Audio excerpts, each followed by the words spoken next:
नमस्कार मित्रांनो, मी अमोल आणि आपण पाहताय दी अमोल टॉक्स.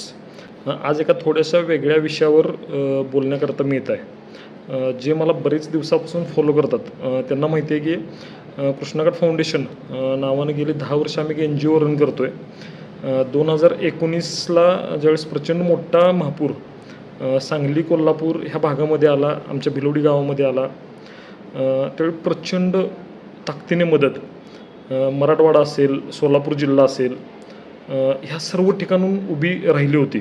निसर्ग निर्मित आहेत, पण त्यापेक्षा अधिक मानवनिर्मित आपला महापूर होता. परंतु मराठवाड्यामध्ये आज हा प्रचंड निसर्गनिर्मित महापूर आलेला आहे.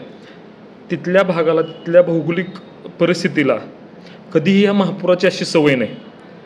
अतिशय वाईट परिस्थितीमध्ये, अतिशय खराब परिस्थितीमध्ये तिथलं आज रोजी जनजीवन आहे. शासकीय मदत व्हायची ती होईल, परंतु संपूर्ण कृष्णाकाठावर त्या मराठवाड्यातील जिल्ह्यातील ज्या लोकांनी ज्या ताकदीनं मदत 2019मध्ये उभा केली, खरं तर त्याची कृतज्ञता म्हणून, त्याहीपेक्षा पलीकडे जाऊन एक माणुसकी म्हणून आपण संपूर्ण कृष्णाकाठानं, सांगली, कोल्हापूर जिल्ह्यानं, बाकीचे लोक करतीलच, पण आपणही आज रोजी त्या मदतीची परतफेड करणं गरजेचं आहे. आम्हीही आमच्या पद्धतीनं खारीचा वाटा उचलण्याचा निश्चितपणे प्रयत्न करू. परंतु माझी विनंती आहे, मी कधीही माझा व्हिडिओ शेअर करा असं कधी आज अखेर एकदाही म्हटलेलं नाही, परंतु आज ही विनंती आहे की हा व्हिडिओ शक्य त्या मॅक्झिमम ठिकाणी लोकांना शेअर करा. मराठवाड्यातील सर्व जिल्ह्यातील लोकांना तुमचे जिथे जिथे संपर्क असतील त्या ठिकाणी खारीचा वाटा मदतीचा उचलण्याचा प्रयत्न करा.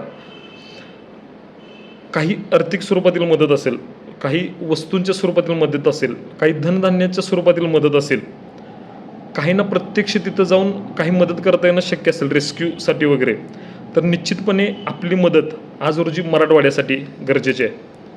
विनंती आहे, आम्हीही आमच्या NGOच्या माध्यमातून फंड रेज करून थोडंसं मदत करण्याचा निश्चितपणे प्रयत्न करणार आहोत. त्याची डिटेल्स मी तुम्हाला इथं देतोयच.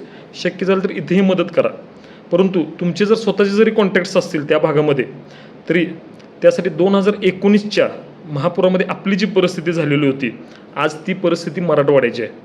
विनंती आहे, सर्वांनीच आपापल्या ताकदीनं खारीचा वाटा उचलण्याचा प्रयत्न करूया. तुमचा 1 रुपया असेल, 1 किलो धान्य असेल, एका दिलेलं तुम्ही चादरही असेल, ती देखील आज तिथल्या लोकांसाठी फार गरजेची आहे. शासन मदत करेलच, प्रश्न आहे की आपण आपली जबाबदारी उचलणार की नाही. कृष्णागड फाउंडेशनच्या माध्यमातून आम्ही मदत करण्याचा प्रयत्न करतोय. तुम्ही यामध्ये खारीचा वाटा नक्की उचला. दी अमोल टॉक्स, प्रेरणा सकारात्मक जगण्याची.